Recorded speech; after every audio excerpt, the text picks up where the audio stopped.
I have been meaning to get to this rack for a while, but this is the week. It's high time we talk about balance when running a rack of straight pool. Let's not waste any time. Let's get into the rack. I've got just a slight outside angle. The object ball is very close to the rack. The advantage with that is you can tell exactly what part of the rack you're hitting. And I've looked at this, and I'm going to hit the bottom of this stripe, I believe. And so I can just use a low ball. The cue ball should go to the side rail. Draw the cue ball. There we go. You can see the draw on the cue ball, a little bit of curving action into the rail, then comes out, and that just kills the speed. And really good way to control the cue ball. So this was a pretty good result. I have one up table ball. Do a little bit of rack analysis. Let me hit pause here. Got one up table ball, the 3, 2 balls near the side pocket. A possible break ball here, maybe a break ball with this 5, but surely these balls are going to get moved a little bit, but there's no re-break situation. These balls aren't really touching. So this looks like a very navigable rack to me. I'm going to have to spread these balls a little bit, and so I'm not sure what my break ball will be, but there's going to be possibilities in there. The one thing that I notice is you're always wondering about these up table balls. And I've got a real easy shot on this 11. And a lot of people might just say, okay, I'll shoot this 11 in the side and play position 4 for the 4 and then get down to these balls. And you've got 2 easy points right there. Well, that would be a mistake, and there's a reason why, a very good reason why. And that is, look at this 4 ball. What do we always say about finding a key ball for any ball? Look diagonally across the table from the pocket you're going to make it in. This 3 ball becomes much easier and much less of a problem as an up-table ball and a rail ball if you leave the 4, because you don't have to play any position. You can get straight in, you can get an angle, whatever, and it's very easy to get on this 4 ball. For that reason, you need to recognize this right away so you don't shoot that 4 ball off. At any point during this run, I might shoot this 3 maybe as a bailout if I don't get a shot down table, or as part of a plan or part of an end pattern. And, I might knock a break ball over here, and then that becomes my key ball, and this becomes the K2.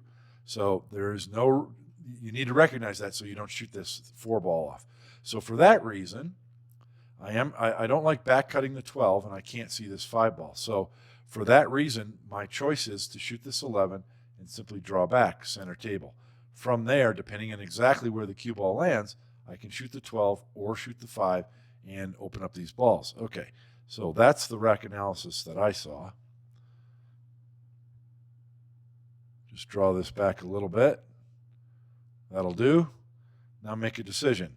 I don't know if I drew it back far enough to shoot the 12 past the 13. That might make the decision for me. I don't remember. No, it looks like I'm shooting that 12.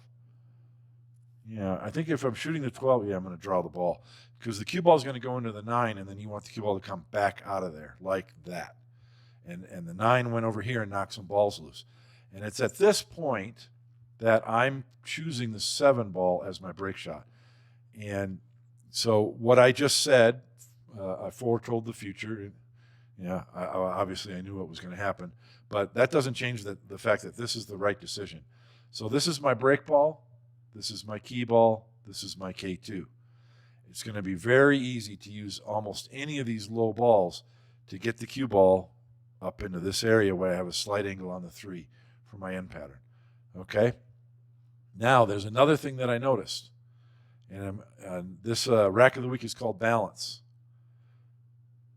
Whoops, I didn't draw a very straight line. If we draw a line down the center of the table, how many balls are on this side? 1, 2, 3, 4, 5. How many balls are on this side? 1, 2, 3, 4, 5, 6, 7. But I'm going to put 6 because one of them is my break ball. So I have to shoot 5 balls off this side and 6 balls off this side. So which side of the table is weighted heavily? This side. So where should I look for a shot? This side. And it might be possible to go left, right, left, right. Let's see how it works out. You don't have to. I'm just saying this is one way to look at running a rack of balls. So from this 5 ball, I drew back a little bit. From that position, I'm going to have a shot on either the 14 or the 10. The 14 is a much bigger problem because this is a little bit of a cluster. I want to open these up. But I don't need to run into balls. Well, I might need to run into balls, but not in a reckless manner, in a very controlled manner. So I've shot a ball into this pocket. Now I'm going to shoot a ball into this pocket.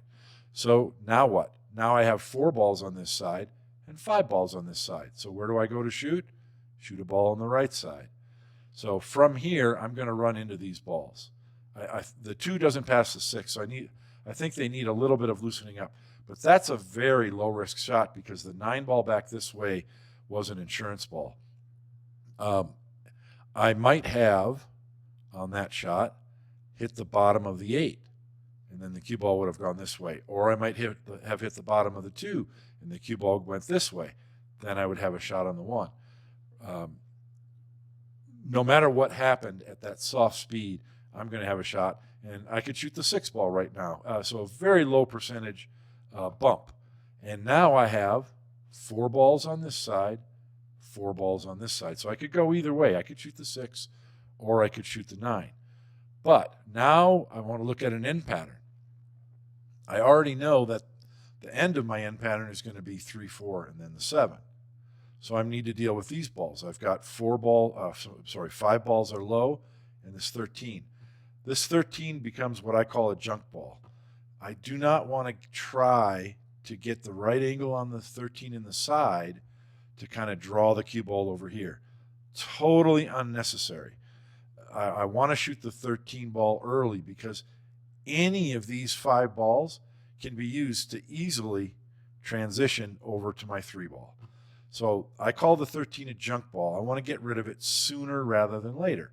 So I need to play 1 or 2 of these balls, low balls, to get the 13 and then come back down. So what's going to be the easiest way to come back down from the 13 to the balls that are low? Probably the 6. Because any kind of angle on this 13, it's going to be easy to get position on the 6. So now I'm looking at what ball or balls is going to get me on the 13. I could shoot the 9 and just bounce out this way. But it's much easier to shoot the 9. I'm going to let it play now. Shoot the 9. Position on the 2 is automatic. Get a low angle on the 2, and the cue ball can pop here for the 13. So I'm not ready to shoot yet. Okay, I figured it out now, and here I go. So 9 balls is the right shot here for those reasons.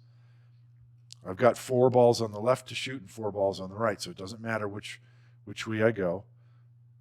But once again, ball to the right followed by a ball to the left, keeping the table in balance. You don't want to shoot all these balls and then have 6 balls over on the right side of the table. When you can help it, when you can avoid it. Sometimes you have no choice. But when a rack works out like this is the best way to kind of visualize it. So that was not position on the 6 ball. That was position on the 13, because the 13 is the junk ball, leads easily to the 6. And then from the 6, okay, so I'm even making another decision. And this is really good. This is a good decision because had I shot the 13 right there, then I would have to go 6 and then probably shoot the 1. And then what am I going to do? Draw back here for the 8 to shoot the 8 back in this pocket, or just try to stun up here? That gets a little bit riskier. But if I can shoot the 8, have the same shot as I have now on the 13, then I can go 8, 13, 6. No risk, no question marks as far as getting position from the 6 to the 1. Very easy to shoot the 1 and get up here for the 3 ball. So this is an excellent decision. Going back to the right pocket. How many balls on this side? I got to shoot 2 balls on the left side and 3 on the right. And which side of the table am I shooting off? The right side. So now it's 2 and 2.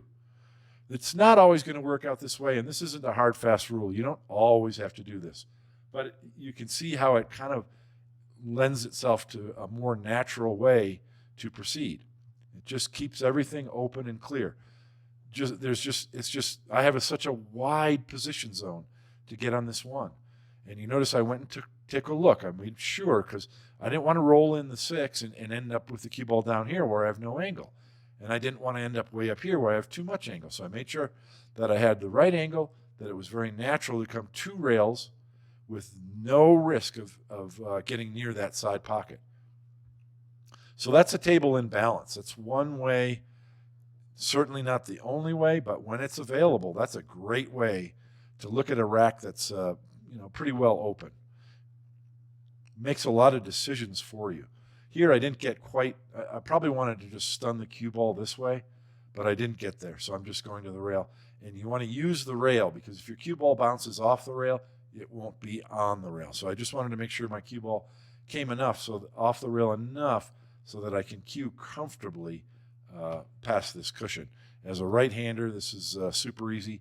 As a left-hander, you might have wanted to take more care, and you might, as a left-hander, you might actually want this angle, so and up here where you can stand at the end of the table and bridge more comfortably, and you're not stretching way out over the table.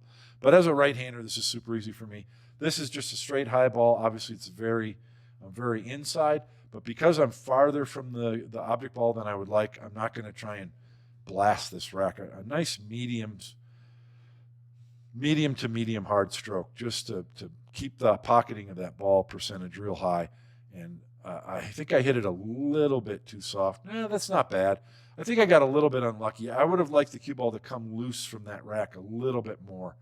But so I think I got unlucky. I could, with the same stroke, I could just as easily have gotten a shot on either the 10 or the 4. But as it worked out, I didn't quite stroke it hard enough to get my cue ball loose. So I'll show the next shot. This is a clutch shot. I'm cued up over the 8. Stand upright behind the shot and visualize it going in before you get down on the shot. That's the key.